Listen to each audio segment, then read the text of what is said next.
How's it going, everybody? Oh, that was a fade. That was a quick one. There's RK. I'm Kurt. Welcome to the Top Rope Renegades Mid-Year Awards. Still haven't figured out the whole fade in, fade out thing on StreamYard, but shout out to StreamYard. They're fantastic, and we're doing this. The Mid-Year Awards from Top Rope Renegades. They will mean nothing to anyone, but if the superstars do catch wind of them, no. These are prestigious awards. They're the best in the industry. Mm-hmm. For sure. Honestly, like I don't know where to go with this, man. Yeah, man, this is just our take on it. I mean, this is our own personal opinions. Hate us, love us, preferably love us, please. We need it. But this is our take on it. We love wrestling, and you know what? Actually, honestly, you might be a little surprised. I'm not going to be completely against AEW on this one. So, and that's shocking to say because we just got done watching AEW Dynamite and it was an absolute shit show. But did they drop below 500 this week? I don't think so. I don't think they can do that back-to-back weeks, but we'll see. We'll talk about that when we get to the podcast. But this is not the podcast. This is the Mid-Year Awards. I will be 100% completely honest. I took this idea from Cultaholic. Shout out to the boys at Cultaholic. Love their content. They do their mid-year culty awards. And you know, there's a couple other podcasts that do this too. And I think it's good timing right before we get to what's next? AEW's Forbidden Door pay-per-view. We have Money in the Bank at Summers. We have Money in the Bank at SummerSlam coming up. So perfect time to hand out the middle of the year awards. Before we get into it, I'm going to go through the categories real quick. We have best promo, best non-wrestler, meaning it's a commentator or a manager, overrated, underrated, the booker of the year, best show / brand, the best company, the best match, the best pay-per-view / PLE, the best stable, which we added last minute, the best tag team, and then female and male mid-year wrestlers so far. Me and RK are gonna. Did you say mid-year or mid-card wrestler? No, MJF's not on here. Okay. I just stole your joke. I had to. Yeah, it was right there. You set it up. And then we're both gonna give our answers and explain why we think this, and then maybe together after we explain it, we can come to a collective agreement on who it should be. We don't have a third person for who we give the award to for mid-year. Insert name of the award. Well, okay, yeah, we'll have to argue, I guess. Maybe a little argument, and I wish we had a third person in here to moderate, and we could pitch our choices to them. That would have been all right, be like, here's why we think, and then have that person choose. But instead, we got us two. Okay, hey. Great fucking thought while we're recording the damn thing. We'll see if we can come to an agreement. If we can convince one or the other on what it should be. RK is very hard to convince of anything, so I'm probably going to lose every single one of these unless we agree on some of them. But we'll see. I know wrestling enough to maybe I can. Hey, right off the hops, best upcoming wrestler, Jukes Brenson. Oh yeah, he's on the indies going crazy right now. All right, let's get into the Top Rope Renegades mid-year awards.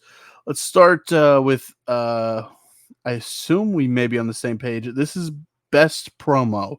When I say best promo, it's not like an individual in-ring segment or vignette. It is someone that has been really good on the mic and talking. RK, who has been your best promo halfway through the year? I don't know if you can call it a resurgence in his career, but he is by far cutting the best stuff of his career, I feel. So, I mean, yeah, call it a resurgence because there's ups and downs in this guy's career, but this year he's been on fire. He cannot miss. He's doing the best work that I've seen on the mic from him ever, probably from anybody this year, really. That's why I'm calling him the best promo of the year so far on June 26, 2024. It's Drew McIntyre. Yep. I agreed 100%. There's this one and there's like 2 or 3 more that I felt like we should be on the same page with. There's one very obvious one, which we'll get to in a second. But yeah, I'm with you. Drew McIntyre's this is the best run of his career on the mic, without a doubt. Maybe the best run of his career so far. All culminating with a match with CM Punk. It's been fantastic. So from the social media aspect to in ring, on the mic, everything. So best promo, mid-year award, Drew McIntyre. Let's do non-wrestler next. This can be a commentary, ring announcer, manager, someone that does not get in the ring and partake in physical activity of professional wrestling. Who do you got, RK? Okay, so you said that, you thought that this would be a unanimous you and me.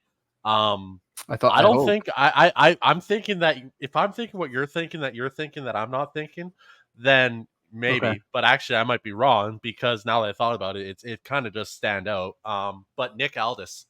Okay, so we are on different pages on Nick Aldis, man. He's been in the middle of everything. Everything he does has just been, he just adds that little element, and he shows aggressiveness. He showed it towards Paul Heyman, Solo Sikoa. He's always in the middle of things. The way he's going, it's like he's cutting his own promos to get back in the ring eventually. I'm loving it. Everything from Nick Aldis this year so far has been top notch. He's the best non-wrestler going in WWE right now, in all of wrestling, really, if you ask me. I can't argue with you. Nick Aldis has been fantastic. My nominee is Paul Heyman. Yeah, that's where I figured you'd go. Paul Heyman, from the start of the year leading to WrestleMania with Roman Reigns, and then the fall of the Roman Empire per se, ever since Roman has been gone, his mic and his facials and everything he has done has been so damn good. Paul Heyman is proving every time why he is a Hall of Famer and why he is one of the greatest on the mic of all time. Just that segment alone on the most recent SmackDown with CM Punk, when he said the words "take me with you," and the way he said it, and it was just been fantastic. That's why I'm going Paul Heyman. He's been fantastic and always a fun watch to me. See, there isn't, yeah, and I agree with 100%. That was my right off the top of my head. I'm like that, but then I really thought about it. I'm like going, when's the last time that a GM for, not even, I mean, it's a fake position in the end, but I mean, when's the last time that a GM has really stood out as a character on TV? That's true. I'll give you all this. I can agree with it because he has been my favorite GM. Why do we got to concede to one another? We can both have. That's fine. Have our own that's opinions. fine. I agree. Let's just get rid of that whole thing because we're not gonna get it. Yeah, we're gonna have differing opinions, and that's just how it goes. Because you're allowed to have an opinion in wrestling, and it doesn't have to be what everyone else likes. Oh, sorry. No. We're supposed to. Sorry, my bad. Either what do they call it? AEW marks? Are they marks or what are? WWE's are smarks? What, I don't fucking know. It's tribalism. You got to choose a side, right? I disagree. So yeah, you're going Nick Aldis, and I'm going with Paul Heyman. Honorable mentions, of course. Adam Pearce, another GM, has been fantastic. Even shout out to Ava. She's had a pretty good run as the GM. So recently on NXT. And another one I wanted to throw in was Samantha Urban. Yeah, if we're gonna throw in our little after the thought facts, I would throw Prince Nana in there just because. Nana, yeah. And also, I'm surprised you didn't say it, but Stokely, come on. Stokely did cross my mind, but he's just like he's been on a roll recently, but not the whole half year. That's fair. Yeah, so we'll go up next with. I'll let you choose. Do you want to do overrated or underrated first? No, dude, you're the maestro. You don't do that. No, I'm color commentary. Fuck off. Underrated superstar mid-year. Who do you got and why? Man, this was tough. This was tough. This one was tough, and this is also going to be a real unpopular take with some of the tribalist fucking fans out there.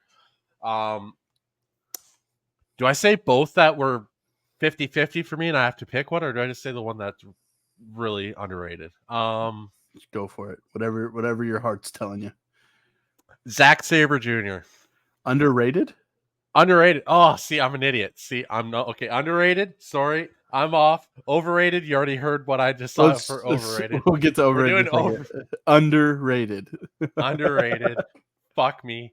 Anyways, we all know I hate Zack Sabre Jr. I mean, that couldn't have been obvious enough. Fair. I I think I kind of walked figured. away. But nonetheless, also I got the other half of that, which still gives me something to talk about on the overrated part. Yep. But underrated, Grayson Waller, 100%. Ooh. Yeah. He's stuck in the tag team division. I don't know But for much longer. when this turn, because they're pitching already. When this turn happens, and the things that he's done this year, the matches he's been in, I've been thoroughly entertained in every match that he's done. He is a very solid in ring guy, and he can cut promos, man. He has it all. This guy, if used correctly, and I think if they turn him heel, this guy could be a top tier top card guy in Mm-hmm. 2 to 3 years. This guy has it all. I've everything from him this year. The stuff over in Australia with the reporter and stuff, keeping the kayfabe stuff alive. He's got that old school mentality when it comes to that shit. And all his matches here have been entertaining as fuck. He's phenomenal in the ring. I think he is thoroughly underrated and underused. Being a tag team with Austin Theory, and they need to push him to the moon. I had so many names go through my mind with underrated. And the one I decided on, people are gonna be like, he's not underrated. He holds title. Oh, hear me out. So the names that I threw out in my head were Johnny Gargano and Tommaso Ciampa. Didn't feel like they were used enough. Tyler Bate and Pete Dunne. We know they're good, but I don't like the fact that they're on NXT. No, it's fun watching them. Sky Blue went to my head. I feel like she's severely underrated just because we saw those matches, a couple of those street fight matches she had where she put on fucking bangers. She had a really good match with Mercedes Moné. But I decided for my underrated wrestler so far, midway through the year, Jay White. I don't care. Yes, he's a champion. Yes, he's an AW Trios champion. But Jesus Christ, why is that dude not on Dynamite every week? I don't know if he's so much underrated as underutilized. Maybe that's what I was thinking when I said underrated. It kind of goes hand in hand. He's not being used enough. So I went with Jay White. He should be on Dynamite every week. That's your flagship show. He should be on that show every damn week. He's that good on the mic. He's good in the ring. He's charismatic as all. Jay White. Maybe it's a little biased because I do really like Bullet Club Gold, but God, he's fantastic. All of them are. And Juice Robinson's back, so they need all the screen time. That's all I'm saying. So up next is overrated. I know who you're going to say, so go ahead and go with Zack Sabre Jr. as your overrated. But what did you have with your 50-50? Okay, well, firstly, let's get back to Zack Sabre Jr. I hope your other half isn't mine, but we'll see. I've said this before, and I'll say it again, and I'll continue saying it forever, and we saw it again tonight. When he comes on the TV, I want to turn it off. There's nothing interesting about his matches. It's all holds the full time. He has nothing else in his repertoire. He's uncharismatic. I could really give a shit less about the guy. Mm-hmm. But everybody says he's one of the best technical wrestlers in the world. I don't give a fuck. Bryan Danielson, Bret Hart, Owen Hart, technical wrestlers that can do the other shit and are also charismatic as shit. Yeah. Zack Sabre Jr. is so fucking overrated with his 5-star matches because Meltzer loves to suck those New Japan guys' dicks. No, man, I can't stand Zack Sabre Jr. and I'm so pissed off that I gotta watch an Orange Cassidy match against him at Forbidden Door because I have to watch it because I love Orange Cassidy, but I hate Zack Sabre, so I don't know how I'm gonna feel about the match. And my 50-50, man, Okada. I gotta say it. He is so overrated. We've watched his matches, and outside of the Kenny Omega matches, I haven't seen anything amazing that says this guy's the best in the world. And the Kenny Omega matches are great because it's Kenny fucking Omega. But Okada's just not it, man. I'm not seeing it, and yeah, hate me for it. Anybody will say I'm just hating on AEW, but Okada's not the guy. I'm sorry, he's not. 2 hot takes there, and I think it's about to get even hotter in here when I tell you my overrated. This is going to be a hot take. Mercedes Moné is overrated. She is overrated. They announce her. There's nothing with her. You shut her out there to cut a promo, which we have said before. She's not that good at a promo. She is good in the ring. But I'll tell you this, I ain't seen nothing in the ring that's made me go, that's Sasha Banks. It's Mercedes Moné. I just think she's overrated since she's been back in the fold with AEW. I hope it changes. I hope there's something coming here. But the fact Dude, that she's winning titles left and right. yeah, she buried Willow, she buried Sky Blue, she wrestled Stephanie Vaquer's tag team partner, and then she's gonna bury Stephanie Vaquer at Forbidden Door. Yeah. Isn't Why? that what this is? Because she's better than them. She's not. She self-proclaimed herself to be the best in the world. You're not.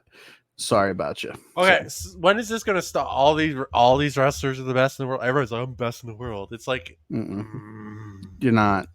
There's only a few people that can make that claim. Yeah, truly make that claim. Standing right now, it's still Kenny Omega and Will Ospreay. Omega, AJ Styles. Ospreay, AJ Styles. I'll even let Bryan Danielson make that claim. That's probably about it right now.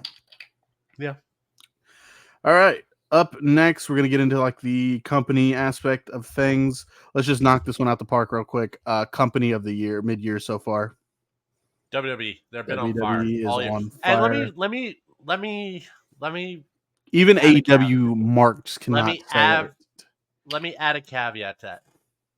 Had you asked this question 3 months ago, before WrestleMania, before everything going on, I would have said AEW. Why? Because from January to March, They were on even fire. a little bit into April, they were on fire. They were putting on good shows. I was entertained.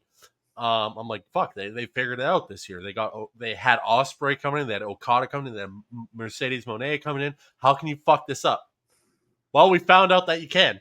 So so don't hate me and say that I'm just saying WWE because WWE is the best. It's AEW had it for me for the first 3 months of the year, and then they just they just off a fucking cliff. Had it not been for that cliff, I would probably be saying AEW right now, but they just have not had it since April. And WWE, they had that lull after WrestleMania, as they always do. As what are you supposed to do? You just had 3 months of craziness, and now they're back on fire again. So really, I hear you. I WWE. hear what you're saying, but I disagree with you thinking AEW. When the Royal Rumble happened in January, since the Royal Rumble, that's when the fire began. Just being like with WWE, they rolled straight to WrestleMania, and then after WrestleMania, a lull. It wasn't much of a lull, if we're being honest. It was maybe for some, but as you said, right now, ain't no touching WWE. They are on fire. No. Which leads me to ask. No. Let me. If you're opening up that kind of worm, AEW for the first 3 months of the year, they had storytelling, long-term stories going on. They had it all figured out, promo-wise and everything. As we all know, AEW on normal basis, almost most of their matches are pretty fucking solid because of the people they have in those matches. It's really hard to go wrong. Mix the two together. WWE, there's at least one match per show where you're like, oh my god, why are we having this match? Yeah. Sucks, right? Because they are sports entertainment as opposed to what AEW tries to put on as banner matches. That all dropped off cliff. Even now, their matches aren't banners; they're just confusing as fuck and just big. AEW had it at the start of the year, and then they didn't. They lost it somehow. WWE though, yeah, Royal Rumble, The Rock, Cody, Roman, Seth, and then you had a little bit low, but then you still had the Cody AJ fucking feud for the 2 months. You had Punk and Drew, like not even wrestling, just promo fucking feud, and they're on fire. The you Alpha had Academy. Bayley, Alpha Academy stuff going on, and now you got the Wyatt Six involved, and anybody that says they don't like that obviously doesn't understand anything. I've read so many comments on like going, oh, I just don't get it. It's so stupid. That promo with Bo is just like, if it's not your cup of tea, if that kind of style isn't your cup of tea, I'm not gonna judge you. If you don't like that kind, that's fine. But to shit on it is interesting. Yeah, except like just it's just be like, I don't like it. It's not my thing, but fuck, they're doing a good job with it because it's atmospheric. They are going to more the cult psychological Yeah. aspect more than Well, what everyone's worried about saying supernatural. But nonetheless, we'll get into that yeah, on the yeah. recap. But WWE's on fire right now. Mhm. They out of nowhere, right after Clash of the Castle, they kicked it off and they're Yep. back in full gear for SummerSlam. They're not missing right now. So let's go to what is your show / brand of the mid-year? Raw. So Raw's where everything's happened. Cody Roman, Rock, Raw. Seth, Raw. It was all don't Don't do that. Cody was a Raw guy at before. He handed the reins over to Jay. How are you not saying he's a Raw guy? After he won the title, you still He was on forgetting Raw. the He was build on Raw and SmackDown. He was when he showed up on. Yeah, he was on both. When he showed up on SmackDown was when The Rock showed up and took his place at WrestleMania. Everything was going down on and SmackDown. nope. Yes, it was. Nope. All that shit was happening on SmackDown, and then we got closer to WrestleMania, and it was like, all right, we need to have everybody on Raw and SmackDown. And Exactly. it was both Raw. shows. It was Raw. No, I'm not saying SmackDown is better. Raw has been. No, it's actually not mine, but Seth Rollins, Raw.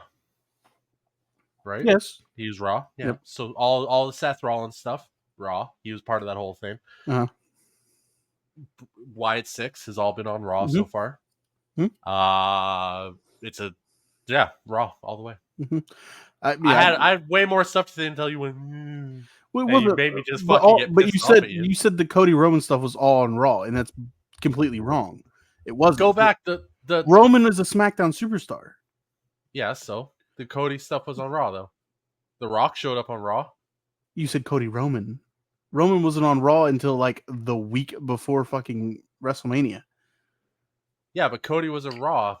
Yes, I'm agreeing with you. Yes, fuck Raw. off. Yes, but then You pissed me off. he won the Royal Rumble, and then he was doing both shows. Tell me why you think NXT is the best show of the I year. love tuning into NXT every week. I'm sorry, I just love tuning into NXT, and I'm only saying this to be different. I think Raw right now is the show. Right now as we speak, Raw is the show. But man, there was that stretch where you can't even argue with me. We were like, I'm ready to tune into NXT next week. Like, yeah, I feel like we're always ready to watch Raw. Like, let's be honest. Raw is Monday Night Raw. It is the flagship show for the WWE. But man, there's something about NXT. They are cooking on NXT right now. And we've said it. Tony Khan wants to claim on Twitter that AEW has the best women's roster. Bullshit. Check out NXT for a couple weeks. I really like NXT right now. It's like I said, it's not the hottest right now. Raw is on fire right now. If I'm ranking it right now, even SmackDown's been on fire. And but that from January, SmackDown historically has been the lesser show though. There's something that's been NXT. There's something every week that makes you go, I'm watching NXT next week. So, and Raw always will, because it's it's 3 hours, so there's gonna be something you're looking forward to. But NXT. Remind me the show that Netflix wanted on their network. Oh yeah, I said the flagship show for the WWE. Of course, it's Monday Night Raw, and we'll see if it's even on Mondays anymore. That won't even matter though at that point. You are right. So let's keep with the whole thing here. Booker of the Year. I think we may be the same here. Is it even a question? It's Triple H. Yeah. Is there arguments to be made for Shawn Michaels? A little bit. There is. He's done some crazy stuff. The TNA stuff's wild. That's why I was saying Shawn. That's why I was considering. But Triple H, come on, yeah. You can't. You can't even question it's Triple H. That one's simple. I figured we'd both agree on that one. This is where I'm intrigued. This is where we're gonna get intriguing here. Let's knock out. I think the pay-per-view PLE and the match of the year are going to be interesting to talk about. So we'll go to tag team next. We'll do tag team stable, and then we'll get into those. So who is your tag team of the mid-year? Only mainly because these guys changed my opinion on them. The Young Bucks. The Young Bucks are my tag team of the year. I disagree wholly with this one. And you go ahead. Sorry, go. Yeah, you can disagree all you want. This is my I'm gonna choice. sway. I'm gonna sway you onto my team. Just be ready. I hated the Young Bucks. Absolutely hated them. You did. Before. Yes. Absolutely fucking hated them before this year. The stuff they've done this year with Okada, all the shit with Darby, everything that they've done, phenomenal work. I'm a 100% Young Bucks fan for the work they've done this year. Before this year, I hated them. I couldn't stand the fucking guys. Could not. Mhm. But I love them now. They're amazing. I it's hard for me to disagree with the Young Bucks because they've been a tag team the whole year. Let me see if I can sway you onto my team. Let's see if we can do this. My tag team of the year was the Wolf Dogs. Baron Corbin, Braun Breaker. You cannot sit here and tell me that those two together weren't always a great time to watch. From the in-ring, from the locker room, from everything in between. The Wolf Dogs were the shit. I know, and that's why I may, if we were going back and forth, I would give you the Young Bucks here because the Young Bucks have been together, obviously, the whole mid-year. But man, that Wolf Dogs run was so fucking fun and awesome. And they were supposed to be bad guys, but nobody was booing them because they were funny. They were awesome in the ring. And I just think it was the Wolf Dogs to me. I can only partially agree with that because, yeah, the run they had was fun and entertaining and fantastic, but they were only a tag team for like 2.5 months. I know but it was so damn cool. It was fun. It was fun shit on NXT to watch. I loved every second of it. If two guys didn't completely change my opinion of them in a matter of 6 months, I would agree with you. I guess maybe It's I hard don't to even pick. know if I'd agree with you. It's But hard to pick a tag team right now because I think, and the honorable mentions I think you could throw out would be Waller in theory. They're the champs. Miz and Truth have had a bit of a resurgence. the comedy of Miz and Truth has been Fair. top notch. If we were doing comedy act of the mid-year, it'd be our Truth. DIY would be up there. Are you sure R-Truth would be comedy act of the year, not Tony Khan? Oof, that's hard. That's harsh. Stable of the mid-year. It's not even a question, is it? Shouldn't be. Judgment Day. Yes. Okay. Judgment Day. Yeah. 100%. Is the Not even a question. honorable mention to the Bloodline, but the Bloodline's doing their new angle and they're trying to get the ball rolling stuff. It's been the Judgment Day for sure. 100%. Everything about the Judgment Day, the fight for Damien to get the title, the Money in the Bank winner, cash in, Rhea Ripley's injury and all that shit, the Dom and Liv stuff now, the Finn Balor's, the JD McDonough, Braun Strowman. They're involved in every storyline possible at all times, and all of it's gold. It's so fucking good. Yes, Judgment Day for sure. Like I said, honorable mention would be the Bloodline, and then really when you go think about stables, there's not that many anymore. I mean, the Pride. What are you talking about? AEW has like 25 stables. The Pride, Final Testament in WWE. AEW, I guess you could have went with the Elite maybe as an option. You got the Elite, you got Bullet Club Gold, you got the Acclaimed, you got the Guns. Because the Acclaimed are the Guns, right? Yeah. No, anyways, no. The Acclaimed are Max Caster, Bowens, and Daddy Gunn. What's his name? Why am I spacing? Billy Gunn. Billy Gunn. Yeah. And then you got Undisputed Kingdom. You got Austin Colton or Bullet Club Gold. That's what it was. You got Swerve Strickland stable. They broke up. It was the Mogul Embassy. You got Black Label Society. Blackpool Combat Club. I'll just correct that. You'll say I'm wrong, and I'll just correct every time. LIG. Anyways, LIG, Lost Naito's group. House of Torture. Yep. Bullet Club War Dogs. Black. That's Bullet Club Gold. Okay. All right. Well. But yeah, it's Judgment Day for sure. They have their hands. United Empire. Undisputed Era. I fucking wish they were still around.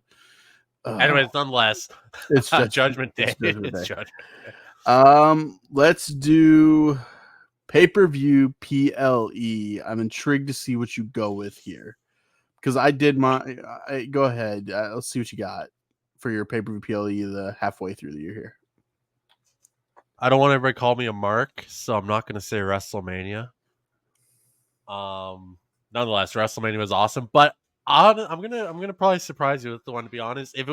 Even though it was fucking clocking in at like 22 hours long, Double or Nothing, every match on that card was fucking amazing. the matches were made. I just wish it wasn't 22 hours long. It was a long pay-per-view. That's my only downside to the thing. But the matches all the way through, start to finish, were all fucking So bangers. before I say mine, was your match of the year from that pay-per-view? No. Okay, then we'll carry on. My pay-per-view PLE, call me a fucking mark, but I did split it up. I think WrestleMania night 2. Okay. It's That's like a close second for me, it's really. I didn't even make it WrestleMania as a whole, but WrestleMania night 2. And if I had to choose, well, WrestleMania is one thing. Well, then fucking WrestleMania this year, but WrestleMania night 2 for me. You had a little trouble, and I did too, kind of with this one. Match of the year, match of the mid-year so far. So this match opened up a door for us, I guess. Not necessarily this match, but this pay-per-view. But this opened up a door for me into wrestling that I didn't really watch before. I had seen before, and I was just like, "Holy fuck, I got it!" And I see a light bulb going, and this is actually gonna be a double switch on you because it's this second part is gonna shock you even more. But this made me fall in love with this wrestler almost instantly watching this match, and it was Jon Moxley versus Shingo Takagi at New Japan Pro Wrestling Battle in the Valley 2024. That hardcore no disqualification match. I'd always been a fan of Moxley, obviously Dan Ambrose and everything, but Shingo Takagi jumped up the list in favorite wrestlers for me in that match alone. That match, and that opened up the whole door of New Japan for us, really watching that whole pay-per-view. Yeah. There was other banger matches on that whole card, really, but it opened up the door to a lot of fucking wrestling for us. But yeah, my match of the year, and this was a tough one because there's so many great matches to pick from this year. This is really the hardest category to pick from. It was. But I always circle back to Takagi and Moxley because it holds a place because it's what started this whole thing for us. That's and true. Also it made me an instant fan of Takagi as popping into my top 10 wrestlers currently enjoying. We'll have to do one of those listing of our current top 10 wrestlers for sure. Mine, like you, was difficult because I could have went with an Ospreay match. I could have went with, all those. I almost went Cody Rhodes, AJ Styles in France, but that was just from the crowd. Really, just from the crowd. That match went. No, the match was a banger because of the crowd too. All that. That match would have been banner in North America. Right. Don't tell me different. But you can call me a mark for this one. My match of the year, mid-year so far, Cody versus Roman Reigns, WrestleMania night 2.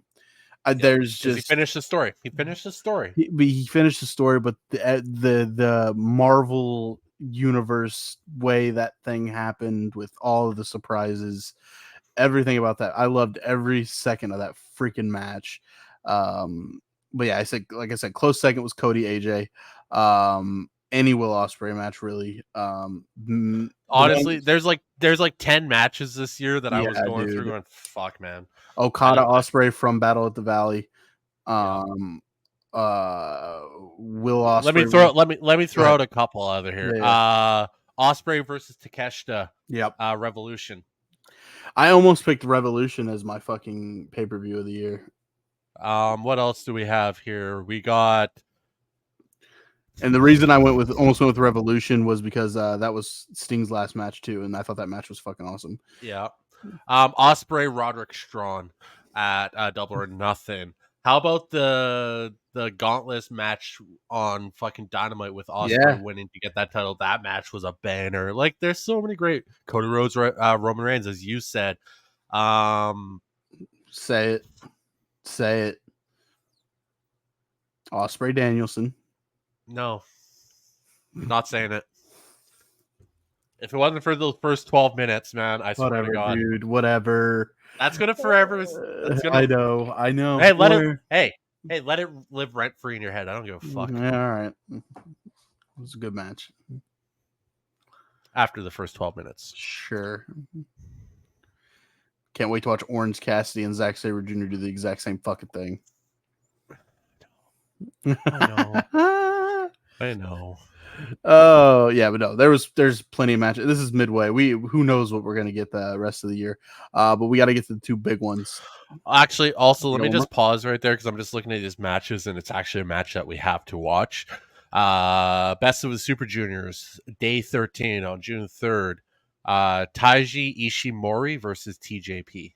ooh, that It was probably a yeah. 4.75 star match. There's one more match that just crossed my mind when you said that, and it's not a New Japan. It was the Will Ospreay versus Michael Oku match from Rev Pro.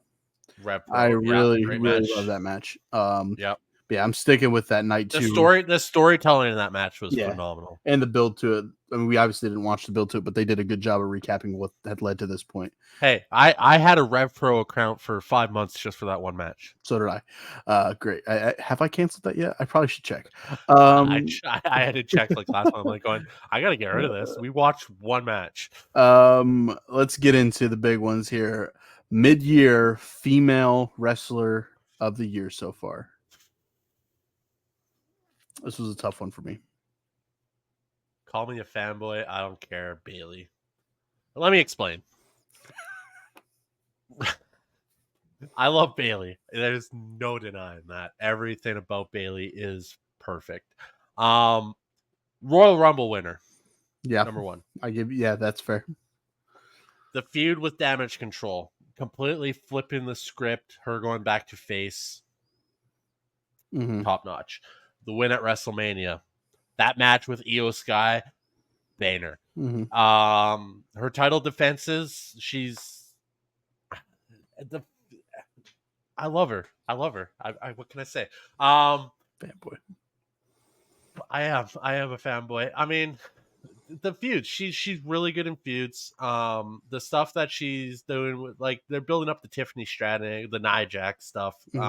All this little stuff that's been going on. She's been involved with everything. She's a mainstay.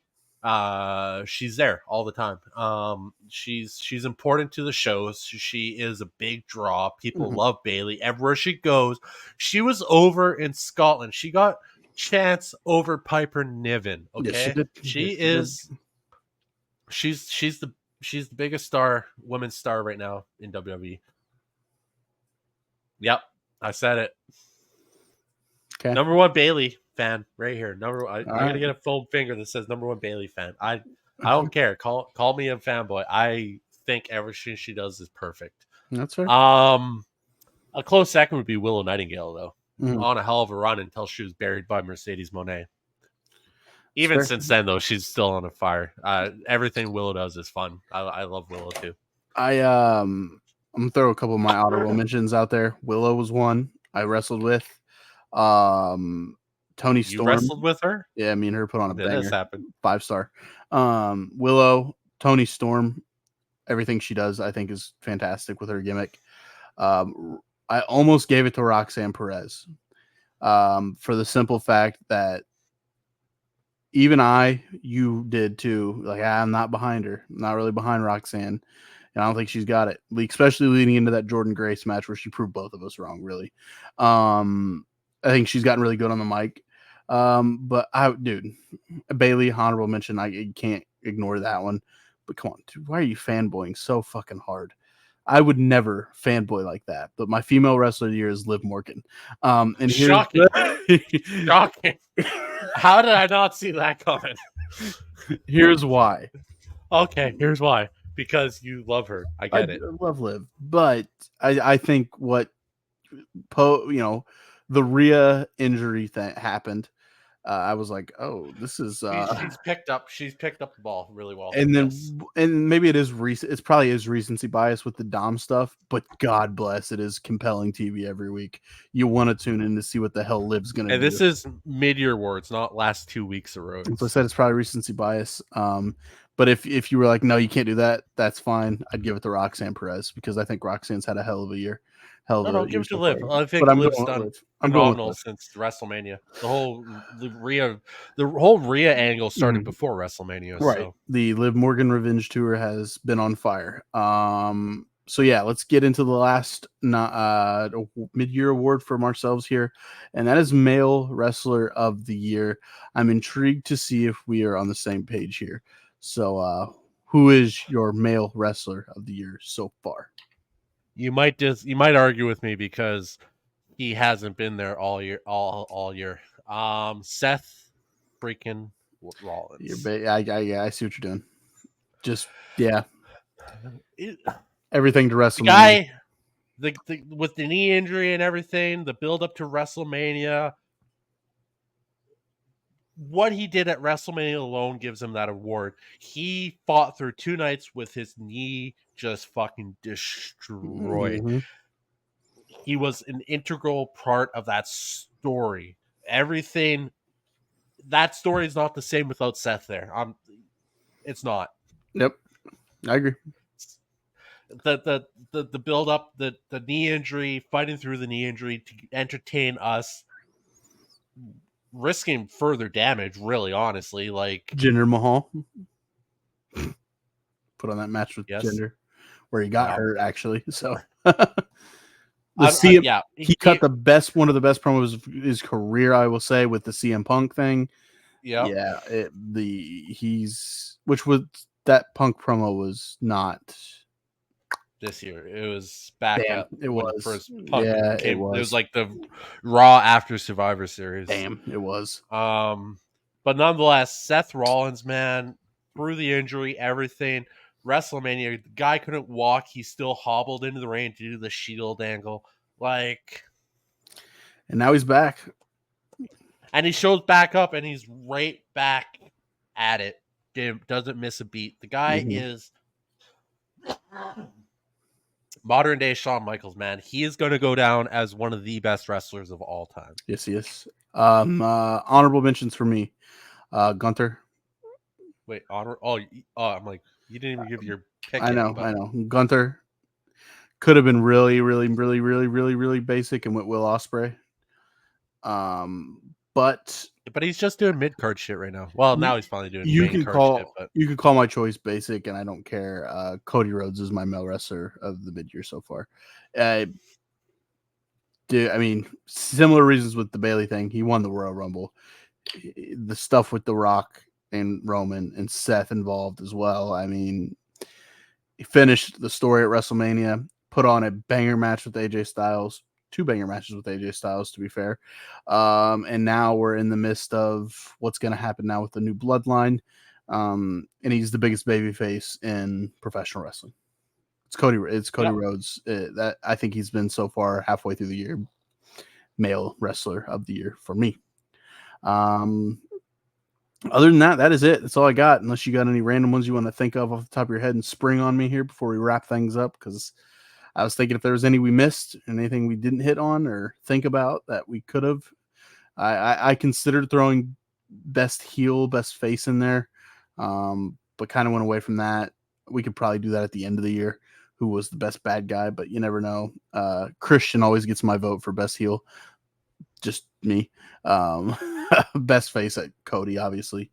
But I really couldn't think of any other ones that would be needed for a award show. No, I think you've nailed all the important ones. Yeah, maybe for like the year end, sure, we can actually sit down and brainstorm a bit and Yeah, maybe throw some extra shit in there. But I think for a mid year show, I mean, we hit all the major talking points. So agreed. Well, with that being said, that's going to wrap things up for the Top Rope Renegades mid-year awards. We will revisit this, of course, at the end of the year. We'll go over who we picked mid-year, and we'll talk about it at the end of the year here and choose who we thought. Who knows? Who knows what can happen in professional wrestling as we are halfway through here. So many things can happen. A part of me feels like at the end of the year, my wrestler of the year may be a man named Jacob Fatu. I'm just saying. Can't wait to talk about that and when we get into the recap episode on the weekly wrestling podcast tomorrow. Stay tuned for that. We will be watching AEW Forbidden Door coming up on Sunday. We're going to try and find a way to see if we can. We'll probably do record that live. What do you think? I don't know. and you can cut up the reaction since you now have the ability to do so. That could be something interesting. But yeah, we got all those things coming. We are moving, trying to have some fun here on this YouTube channel. If you haven't, please like, please subscribe, leave a comment, give us your opinions on who you think all these awards should have went to, and if you think we're wrong, tell us we're wrong. We love constructive criticism, but if you're a dick, take that shit somewhere else. That's all I have to say. Any parting words there, RK? Oh, fuck, if you're a dick, fucking lay it out. I'll fucking fight right back with you. So Kurt might shy away from it, but I won't. I'll have fun with it. Yeah, please leave comments. I mean, I'm hoping people are watching this. Maybe they're just clicking on and giving us the views and then walking away. I don't know. But if anybody actually sits down and watches this, give us some comments. Tell us, call us idiots. Call us, we don't know what we're talking about. I'll have fun right back with you. Yep. So, but yeah, no, we do this for fun. We love wrestling, and we're just gonna keep pumping out content, whatever we can do. We're gonna get better.